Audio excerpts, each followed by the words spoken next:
Magandang araw po sa ating lahat. Magandang araw po lalong-lalo na sa ating Panginoon.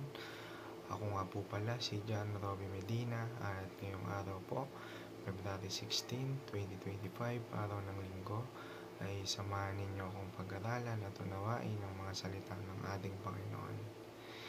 Ang pamagat po ng ating devotion ngayong araw ay okay lang bang makinig ng mga secular songs? Common Grace.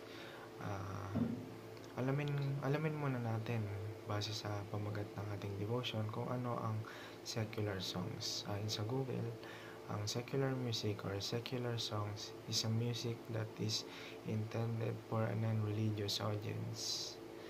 Kumbaga ito yung mga satanic na music. Satanic music, kumbaga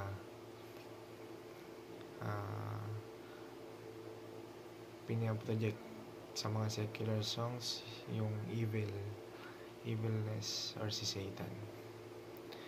At yun lamang po, onting overview lang kung ano ang ibig sabihin ng secular songs. At ang paksa po natin ay magmumula sa 1 Corinthians chapter 5 verse 9 to 10. Sinasabi dito, I wrote to you in my letter not to associate with sexually immoral people, not all meaning the people of this world who are immoral, or the greedy and swindlers, or idolaters. In that case, you would have to leave this world. O sa Tagalog naman po, sumulat ako sa inyo noon na huwag kayong makikisama sa mga immoral.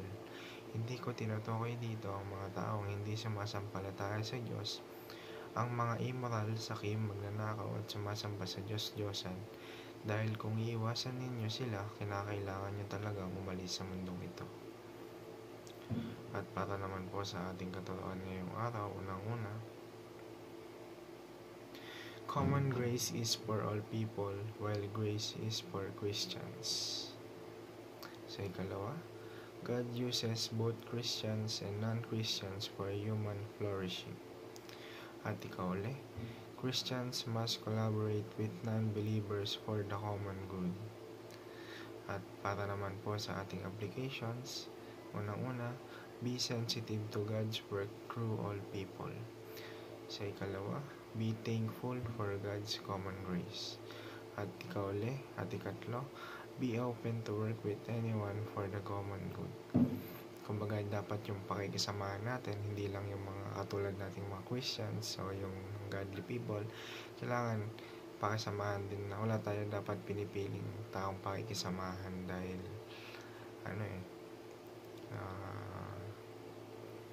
kumbaga nilikha tayo ng Diyos. Di ba nga sabi nga sa kanta, walang sino man ang nabubuhay para sa sarili lamang. Kumbaga, matuto tayong maki-adapt or maki-participate sa ibang tao, makipag-communicate sa ibang tao dahil maaaring mahatak natin sila or ma-influensyahan natin sila sa mabuti. At yun lamang po para sa ating devotion ngayong araw. At para tapusin ang ating maikling devotion, tayo po'y sama-samang manalangin. Father in heaven, thank you for your common grace that blesses all people. Open my eyes to see your work in the world. Even though those who do not know you, help me to be grateful for every good gift you have given, whether true believers or non-believers. Teach me to work with others for the common good while staying faithful to your truth.